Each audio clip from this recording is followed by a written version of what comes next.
गुणगान जोहार करता हूँ। साथियों, आज वही ऐतिहासिक दिन है जब सर्वप्रथम सिद्धू मुर्मू, कानू मुर्मू के नेतृत्व में संथाल परगना की इसी सरजमी से पहले हूल का आगाज किया गया था। संथाल हूल का आगाज किया गया था। अंग्रेजी हुकूमत के खिलाफ बगावत की एक जंग की आगाज की गई थी सिद्धू मुर्मू और कानू मुर्मू के नेतृत्व में। साथियों, उनके साथ कंधे से कंधे मिलाकर चलने वाली उनकी दोनों बंदे फूलो मुर्मू, जानू मुर्मू और उनके भाई शान भैरव को आज के इस क्रांतिकारी दिवस पे हम उन्हें नमन करते हैं, प्रणाम करते हैं, जोहार करते हैं, उल्लास जोहार करते हैं। साथियों, आज इन्हीं वीर क्रांतिकारियों की देन है कि हमें आज ये संथाल परगना मिला है। आज इन्हें वीर क्रांतिकारी की देन है कि आज आदिवासी राज की नींव रखी गई थी। साथियों, ऐसे वीर क्रांतिकारियों को हम हमेशा याद रखेंगे जो आदिवासी इस जल जंगल जमीन को बचाने के लिए एक नींव की शुरुआत इस संथाल परगना से किए थे। साथियों, उस दौर में जब संसाधन की कमी थी, जब उनके पास अंग्रेजी हुकूमत जैसे उतने लो लश्कर नहीं थे, फिर भी उन्होंने उस अंग्रेजी हुकूमत के खिलाफ बगावत करने की कोशिश की और इस जंग में उन्होंने जीत हासिल की।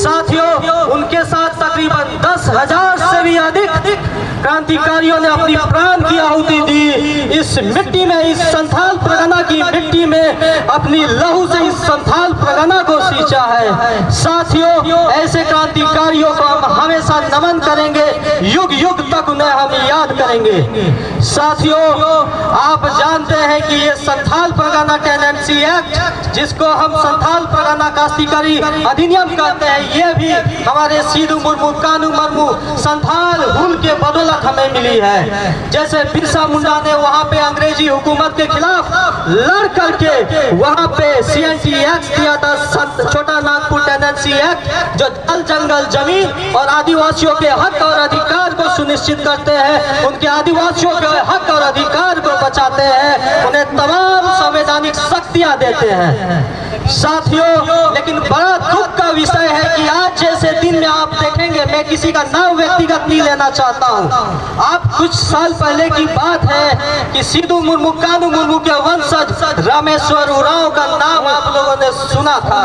कैसे उसकी निर्मम हत्या कर दी गई थी। वे कोई आम परिवार से नहीं आते थे, वे सिद्धू मुर्मू, कानू मुर्मू जिन्होंने संथाल हुल किया था, वे उनके वंशज थे। उनकी हत्या यहाँ सरेआम कर दी जाती है, लेकिन यहाँ की सरकार, यहाँ की प्रशासन और बहुत हद तक हम आदिवासी चुप रहते थे, चुप रहे।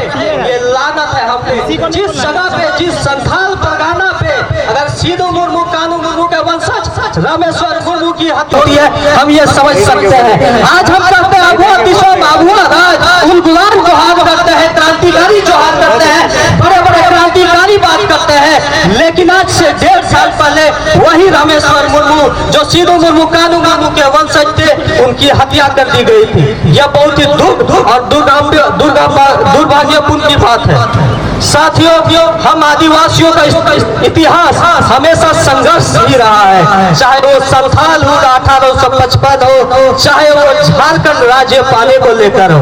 झारखंड को लेकर के आपने सुना होगा कि कैसे लिया झारखंड, लड़ के लिया झारखंड, कैसे लिया झारखंड, संघर्ष करके लिया झारखंड, कैसे लिया झारखंड, बलिदान करके लिया झारखंड, त्याग करके लिया झारखंड, तपस्या करके लिया झारखंड। इस झारखंड आंदोलन की अगर सर्वप्रथम किसी ने शुरुआत की थी तो हम आदिवासियों ने की थी। ये झारखंड, ये आदिवासियों का राज है, यहाँ पे सिर्फ आदिवासी राज करेंगे।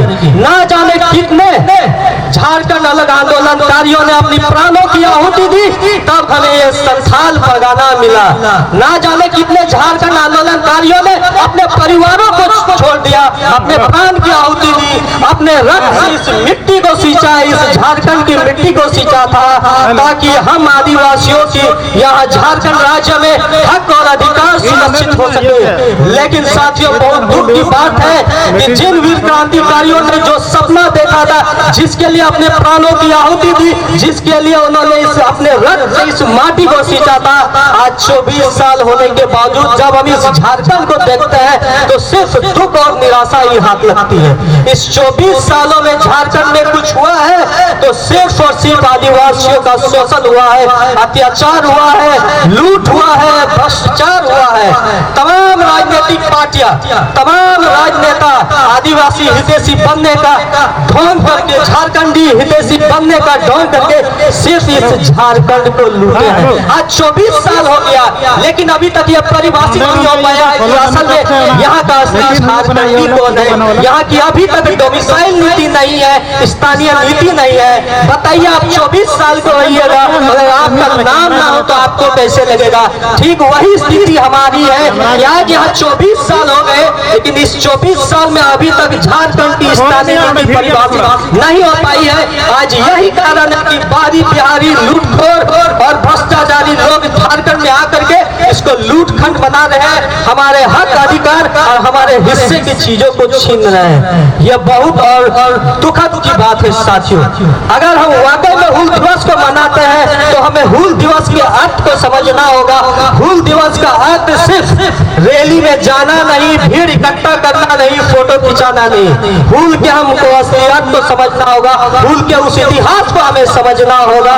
उस वीर क्रांतिकारी जिन्होंने अपने प्राणों की आहुति दी, जिस उद्देश्य के लिए अपने प्राणों की आहुति दी, हमें उसको स्मरण करने की जरूरत है कि उन्होंने अपने प्राणों की आहुति क्यों दी।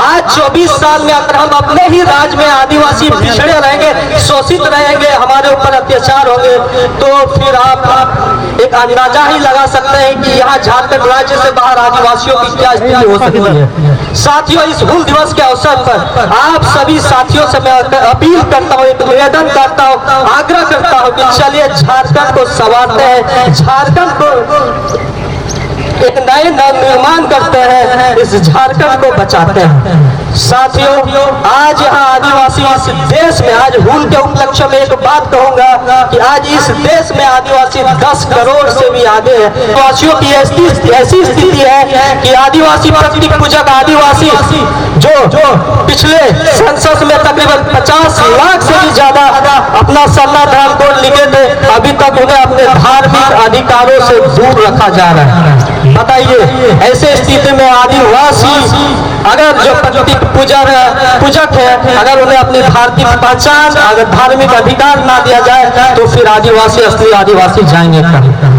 जो झारखंड राज्य 40% खनिज संपदा देता हो, जिस झारखंड के खनिजों के बदौलत पूरे देश में बड़े बड़े कारखाने चलते हो, जिस खनिज संपदा के कारण इस देश के बड़े बड़े राजनेता, इस देश के प्राइम मिनिस्टर 5 ट्रिलियन इकोनॉमी की बात करते हैं, जिस खनिज संपदा के बदौलत इस मंत्री कहते हैं कि हम लोग 3rd लार्जेस्ट इकोनॉमी बनेंगे, इसी खनिज संपदा के बदौलत वे वो सपना देखते हैं। बताइए, जो आज झारखंड 40% खनिज संपदा देता हो, उस झारखंड की आज स्थिति क्या है। साथियों, हमें सचेत होने की जरूरत है, जागने की जरूरत है, पढ़ने की जरूरत है, समझने की जरूरत है।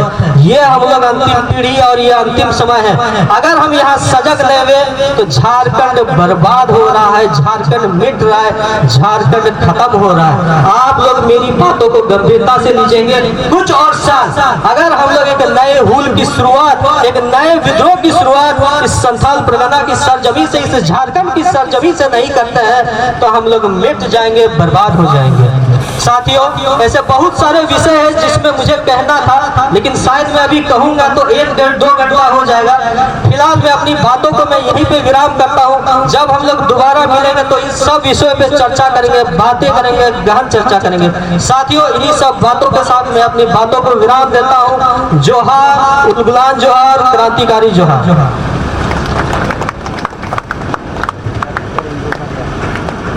मंत्री निखिल मुर्मू जी को, दोस्तों, निखिल जी ने हमें बहुत अच्छी तरीके से अपनी बातों को रखा। और सच में जब हम जमा होते हैं, एक जगह एकत्रित होते हैं और जब हम अपने झारखंड की बात करते हैं, सच में हमारा झारखंड बन के 24 वर्ष पूरे हो रहे हैं, लेकिन झारखंड की स्थानीय नीति, नियोजन नीति, विस्थापन नीति नहीं बन पाई है। दोस्तों, सरकार अपने हर सभा में यहाँ के स्थानीय को 3rd और 4th ग्रेड में 75% रोजगार देने का बात करते हैं, लेकिन सरकार ये तो बताए आखिर स्थानीय कौन है, कैसे उसको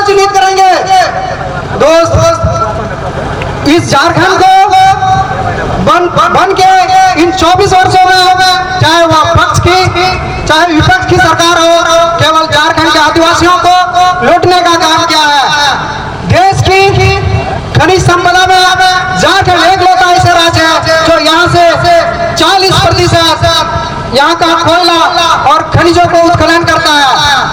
यहाँ के कोयला, बालू, मिट्टी को नेता, मंत्री और बड़े बड़े अधिकारी, प्रशासनिक सभी मिलकर यहाँ के खनिज संपदाओं को केवल लूटने का काम किया जा रहा है।